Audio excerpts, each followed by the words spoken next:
So, Ginebra Meralco game 3, no? So, makikita natin na nagkaroon ng back-to-back wins itong Meralco. Sinasabi nila out of their defense, no? Nagkaroon sila ng magandang start.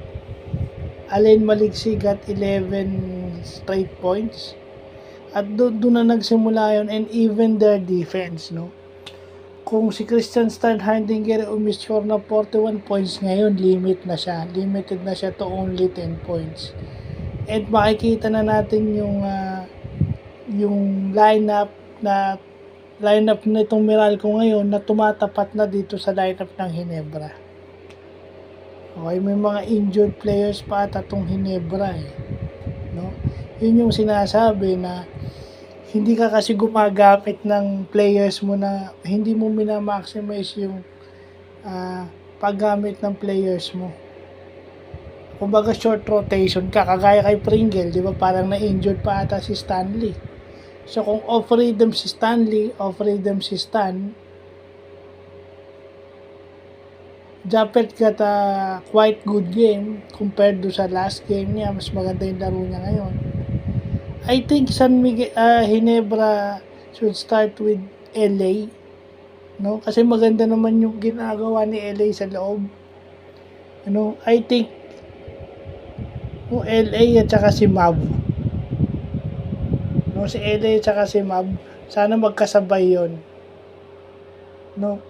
To replace, okay pa rin naman yung starting five. Yung but sana si LA sana start. It's going to be LA Scotty or LA Mav. Any of those. Kasi hindi dapat napapagod si Scotty. Hindi agad napapagod si Scotty. I think kung i-start mo si Scotty, dapat hindi mo siya masyadong sinasagad sa game. Kasi tingnan mo yung effectivity niya sa game, nawawala. May halong pagod na yun at saka nababasa na kasi binabantayan na siya ng depensa. And I think one of the things that could help Scotty na mawala sa kanya yung depensa is LA, because LA can shoot. No?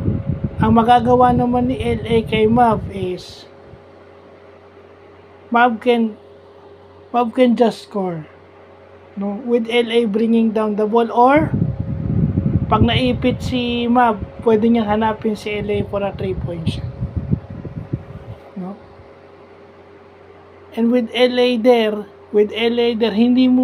imposible hindi tignan ng Meralco si LA, Tenorio.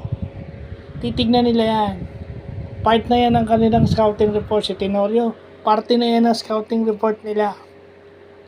At saka hindi, out-hustled yan . May panapat na sila kay Christian Steinhardinger.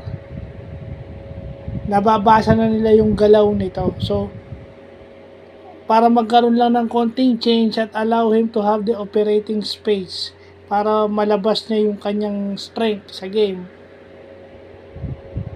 At out-rebounded kasi, out-hustled. Isipin mo, Steinhardinger at Japet nasa loob pero out-rebounded kayo. Yung energy ng Meralco din kasi dahil maganda yung start. Naunahan kayo ng Meralco this game. Kumbaga na-stop niya na yung ibang guys ng Ginebra. Si Steinhardinger lang umiscore. Now,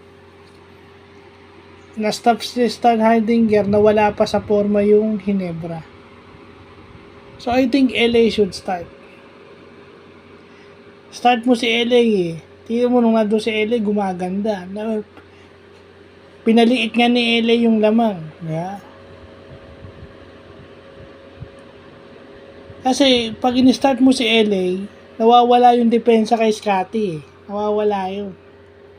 I think yun ang dapat mong start. No? Si LA, si Mav, at saka si Mav, at saka si Scotty. Yung tatlong yun. Small, tapos yung dalawa, si Japet at saka si Stan. Yun yung first five mo dapat. I think on the next game.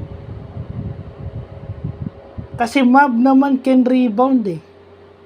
Mab is a strong guard. So, pwedeng pansamantala siya muna yung small forward.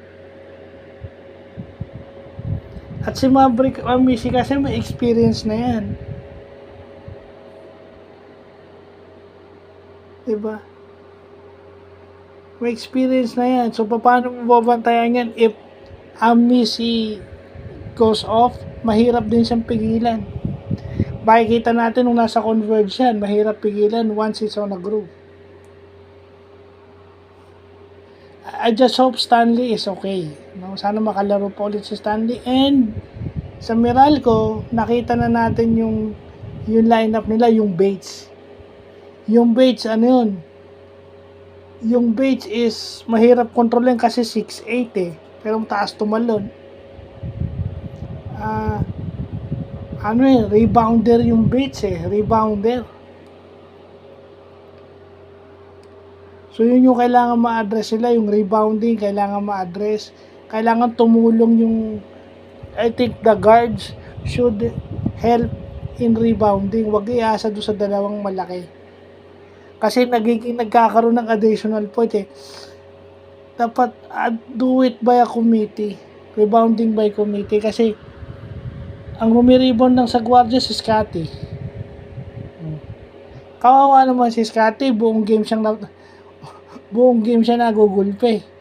Alam naman natin na siya talaga yung, kaya siguro kayo nakahabol. It's because of Scotty the whole game and LA at the last minute. So, yun lang po.